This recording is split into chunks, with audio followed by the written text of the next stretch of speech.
All right, guys, I just want to take a few minutes and talk about prepping our hip joint, just getting it in the right place when we're going to do a lot of squatting, a lot of binging, a lot of hip hinging movements. Really, we can do this anytime. The way we want to think about this is your hip joint is a ball and socket joint. Okay, if this, what we're looking at is this is your femur, okay, goes into your hip socket. What happens is a lot of us are pressed forward, and then when we go to move, we get some impingement. We can literally hit bone on bone in here. So what we're going to try and do in this, and the thing to visualize, is we're trying to get pressure through the knee. We're really trying to get pressure into that femur going up to help reset that hip so we can get some really good movement here. Okay? So we're going to start just with rock backs. So we're going to start on all fours, and we're going to get set up in our quadruped position. So this is belly button drawn in, Kegel, trying to squeeze our butt cheeks, kind of twisting our feet together, shoulders back, twisting into the ground. So our setup is the same as posture and everything else. Nice and tight with everything. And then what we're going to try and do, we're going to go on top of our feet, and we're just going to focus on keeping weight in the knees, trying to get that weight to transfer up into the hip joint. And we're going to use that weight to help shove that hip back. So what we're looking for is draw your belly button in. This can help repattern the squat also, because if I get overextended like we see a lot of people squat, as I go down I'm going to run into that hip and I'm going to reverse down here. So I'm going to keep my belly button drawn in, keep weight in my knees, and I'm going back as far as I can before I feel pinching or my back moves, and I'm just going to get reps in here. If we want to tie in shoulder prep, I get shoulders back, twist in, and as I come back, I'm actively pulling back and pressing into the ground.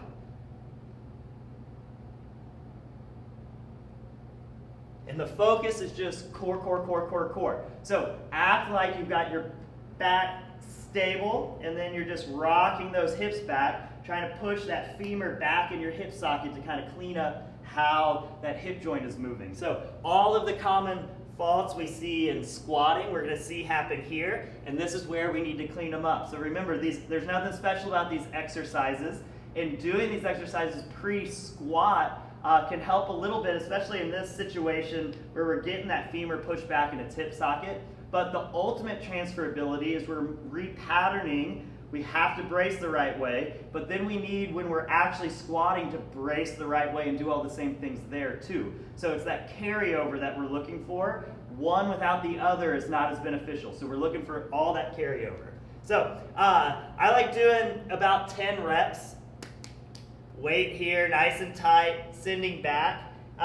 Sometimes my hips are super pinchy, super tight. In those scenarios, I need to get a little more aggressive with this. So what I like to do in that scenario is I'm going to lean over just on one knee. So instead of being on all fours, I'm going to get tight, and I'm just going to put that back leg out and take that knee off the ground. So I have a little bit of weight in my toe, but hardly at all. I can pick that foot up, and that puts all of that back pressure on that knee, pressing everything up in there. So I'm just going to hang out here for a little bit, getting nice and tight with it. After I've hung out for a little bit, I'm going to keep that pressure, draw my belly button in, Kegel as I go back. I'm going back until I either start rounding or until I feel pinching. My goal is to get my hips back to my heels, but the first priority is no pain, no compensation. And when the hips pinch, I'm not going to push past it, and I'm not going to compensate by letting my back move around either. So I'm just trying to get some good reps, trying to get that hip to move around,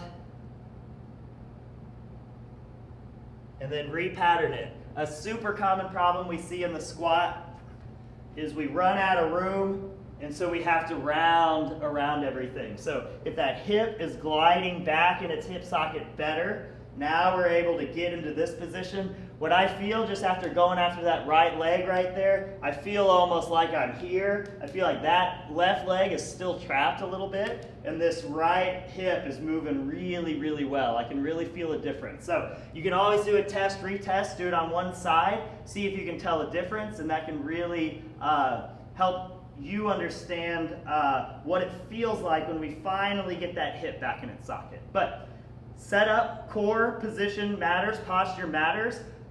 So it matters in how we're doing the exercise to make sure it transfers, but it also matters when we're actually doing our squat, push-up, and a jump. We've got to do it in the same way. That way we get this transferability. All right, talk to you guys soon.